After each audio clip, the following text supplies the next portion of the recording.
আমি আমি একজন মানুষ, আমি একজন মুসলমান। আমি মুসলমান হিসেবে আমার দায়বদ্ধতা আছে।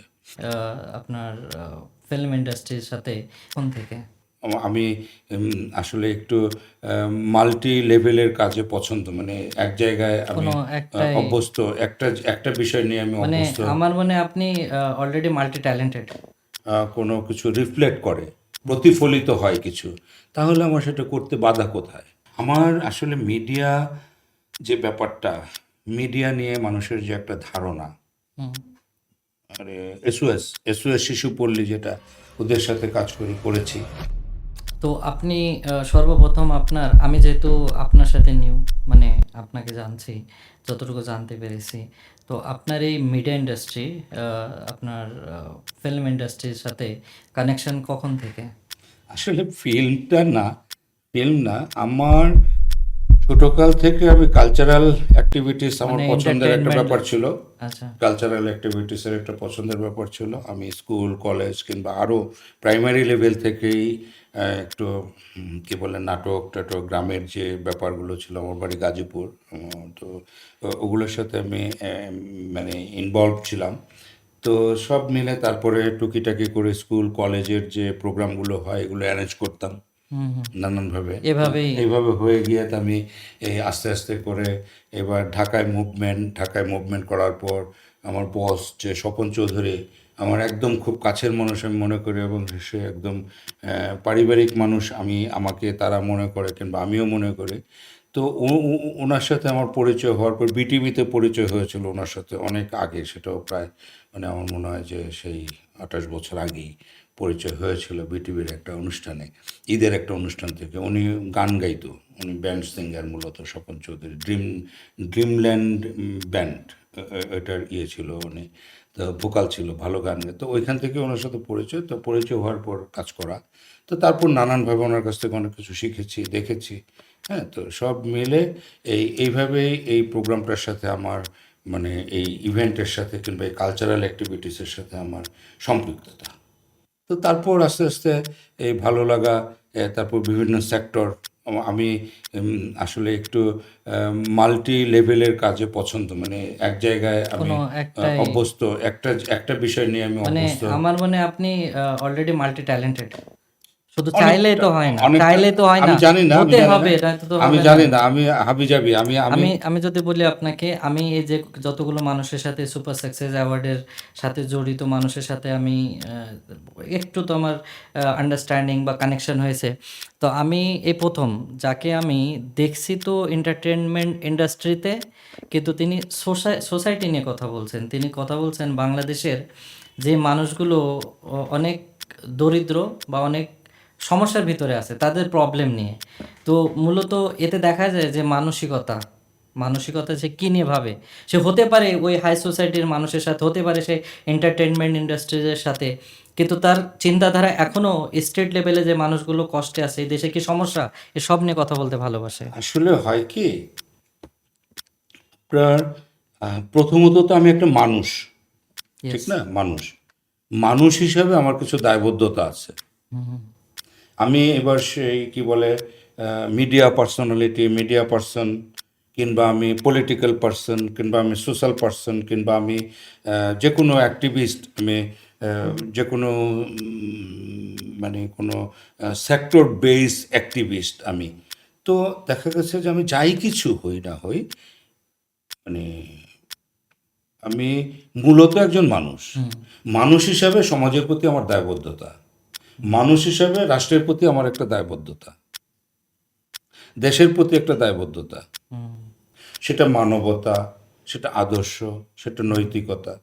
আমি একজন সচেতন মানুষ হিসাবে যদি আমি আরেকজন মানুষকে যদি সম্ভব হয়, আমার হুম, মাধ্যমে যদি একটা মানুষ উপকৃত হয়, হুম, আমার মাধ্যমে যদি একটা মানুষ সচেতন হয়, হুম, আমার মাধ্যমে যদি একটা সমাজে যদি কোনো কিছু রিফ্লেক্ট করে, প্রতিফলিত হয় কিছু, তাহলে আমার সেটা করতে বাধা কোথায়? হুম, এটা হলো আমার, আমি আমি একজন মানুষ, আমি একজন মুসলমান। আমি মুসলমান হিসেবে আমার দায়বদ্ধতা আছে। মুসলমান হিসেবে আমার প্রথম দায়বদ্ধতা হলো কারোর সাথে দেখা হলে, পরিচিত অপরিচিত, যে সে মুসলমান হয় তাকে সালাম দেওয়া। হুম, হুম, আপনার উপর রহমত বর্ষিত হোক। হুম, এটা হলো আমার একটা নৈতিক শিক্ষা, ইসলামের শিক্ষা। তো আমি যদি একটা মানুষের শুভাকাঙ্ক্ষী হই, আমি যদি একটা মানুষের উপর আল্লাহ আল্লাহ তোমার উপর রহমত বর্ষণ করুক, তাহলে এইখানে যদি আমার একটা দায়বদ্ধতা কাজ করে, তাহলে আমার প্রতি পদে পদে আমার দায়বদ্ধতা কাজ কাজ করবে। আমার প্রতিবেশীর প্রতি দায়বদ্ধতা, আমার ভাই, আমার আত্মীয় স্বজন, আমার সমাজ, আমার যা আশেপাশের যে লোকজনগুলো আছে তাদের প্রতি, আমার অসহায় মানুষের প্রতি দায়বদ্ধতা। আমি কাজ করি, আমি আমি যতটা সময়ের সুযোগ পাই আমি কাজ করি, প্রচুর কাজ করি। আমি সারা বাংলাদেশ ঘুরে ঘুরে কাজ করি, আমার ভাল লাগে। আর সবগুলো কাজকে আমি বলি হাবিজাবি কাজ, মানে নির্দিষ্ট আমি চাকরি করি না, আমি ব্যবসা করি আমার বেঁচে থাকার জন্য, আমার কি বলে আমার জীবন ধারণের জন্য আমি ব্যবসা করি। যতটা আমার মানে ওই যে আমার যে অনেক অসংখ্য লাগবেই লাগবে, হ্যাঁ, আমার বেঁচে থাকার জন্য। বেঁচে থাকার জন্য যতটুকু সম্ভব আমার। আর এর মধ্যে থেকে যদি আমি কাউকে কোনো কিছু দিতে পারি, কিংবা কাউকে যদি আমি একটা পথ দেখাতে পারি, তাহলে আমার এই জায়গাটা আমার একটা মানসিক যে একটা সন্তুষ্টির ব্যাপার, এটা আমি আমি আমার কাছে আমি ফিল করি ব্যাপারটা। তো সেই ক্ষেত্রে আমি পথশিশু নিয়ে কাজ করি। আমি আমি আমার এলাকায় গাজীপুর কালীগঞ্জে আমি অনেকগুলো সামাজিক সংগঠনের সাথে আমি সম্পৃক্ত আছি, যেখানে আপনার নানান রকম কাজ হয়। আমার মাথায় যে বিষয়গুলো আছে সেগুলো নিয়ে আমি কাজ করি। আমি একদিন বাড়িতে বসে কি বলে উঠানে বসে আমি পত্রিকা পড়ছিলাম, একটা মহিলা আসলো, বয়স্ক একটা মহিলা আসলো, হ্যাঁ, একটা কি বলে ওর ওর কি বলে ওর নাতি কি বলে অ্যাক্সিডেন্টে ওর পা কেটে গেছে হাঁটুর উপর থেকে, সম্ভব, হ্যাঁ, হাঁটুর উপর থেকে অথবা হাঁটুর নিচে থেকে পা কেটে গেছে অ্যাক্সিডেন্টে, তাকে সাহায্য করার জন্য। তো এখন সাহায্য করলে এমন একটা মানুষের জন্য আমি কী সাহায্য করতে পারি? আমার তো অর্ডেল নাই যে ওকে আমি 50,000 টাকা দিব। ও একটা স্টুডেন্ট ছিল। তো আমার হঠাৎ মাথায় আসলো, আমরা একটা সংগঠন করি কালীগঞ্জে, গাজীপুর কালীগঞ্জ কল্যাণ সংস্থা। আমার মাথায় আসলো, এটার চিফ অ্যাডভাইজার হলো ডক্টর ওয়াদুদ ভূঁইয়া, আমেরিকা প্রবাসী, আমার চাচা হয়। তো উনি মানে এখানে ফান্ডিং করে।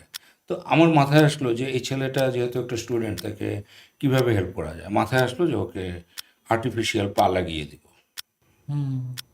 তো কীভাবে আছে, কোথায় আছে, খোঁজখবর নিয়ে আমি ওকে নিয়ে ওর বাবা সহ ওকে নিয়ে আমি সাভার সিআরপিতে গেলাম, এবং যাওয়ার পর এটা করে ও এখানে থাকলো, ট্রেনিং দিয়ে আর্টিফিশিয়াল পা লাগিয়ে সে একসময় বাড়ি ফিরলো।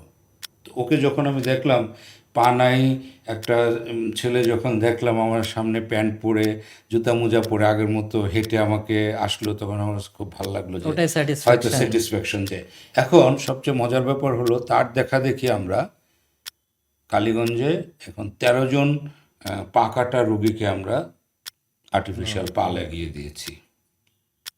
এটা অ্যাকচুয়ালি ডেডিকেশন এরকম অনেক কাজ আমি ওইখানে করেছি। আমি ঢাকায় কাজ করি। আমি যতটা সম্ভব আমার মাথায় যেগুলো আসে ওগুলো নিয়ে আমি কাজ করি, চেষ্টা করি। পথশিশুদের নিয়ে কাজ করি, আমি লিডুর সাথে কাজ করি, আমি অপরাজেয় বাংলার সাথে কাজ করি, আমি কি বলে ওই যে শিশু পল্লী যেটা, আরে এসওএস শিশু পল্লী যেটা, ওদের সাথে কাজ করেছি। তো এরকম আমার সুযোগ থাকলে আমি ওদেরকে নিয়ে কাজ করতে পছন্দ করি। ওকে, গুড। এ পর্যন্ত আপনি সোসাইটির জন্য যে ডেডিকেশন দিছে অ্যাকচুয়ালি ওটাও অতুলনীয়। কেননা আমরা সবাই ইগনোর করি, বেশিরভাগ মানুষ ইগনোর করি যে যার সমস্যা সেই দেখুক, সেখানে চোখে পড়া এবং তাকে হেল্প করা, এবং তাকে হেল্প করার পরে আরও কিছু মানুষকে হেল্প করার ইন্সপিরেশন পাওয়া এবং সেটাকে ফুলফিল করা, এটা অ্যাকচুয়ালি অনেক প্রশংসনীয়। আচ্ছা, তো আপনার পার্সোনাল লাইফ সম্বন্ধে কি কিছু আমরা জানতে পারি?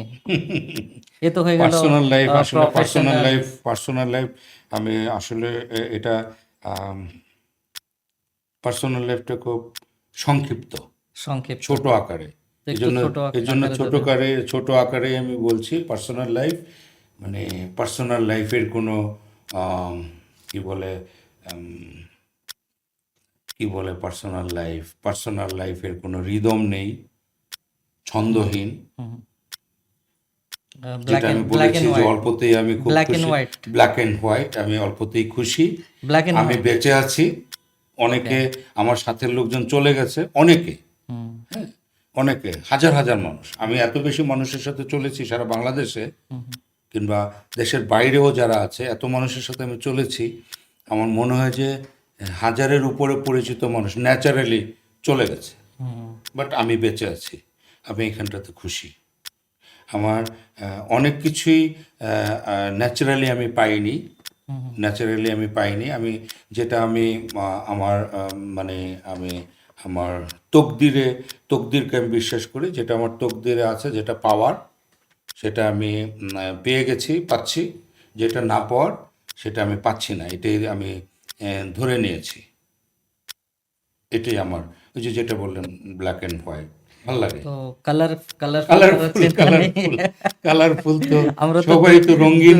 দুই সবাই হাজার সবাই তো সময় ব্ল্যাক এন্ড হোয়াইট সবাই দেখেছি। সবাই তো রঙিন পছন্দ সবার। এটা যদি ওরকম রঙিন যদি হয়, এখনো খুঁজে পাননি। উপরওয়ালা যদি কোনো রঙিনের সন্ধান আমাকে দেয়, তাহলে আমি তো এই তো যে আছি। কালকে আমরা সুপার সাকসেস অ্যাওয়ার্ডে মানে এত রঙিন দেখার পরেও কি আপনার পছন্দ হলো না, না? সেটা না আসলে। মিডিয়াতে তো আমি দীর্ঘ সময় কাজ করেছি। আমি আমি অনেক গ্রুমিং করেছি সারা বাংলাদেশে।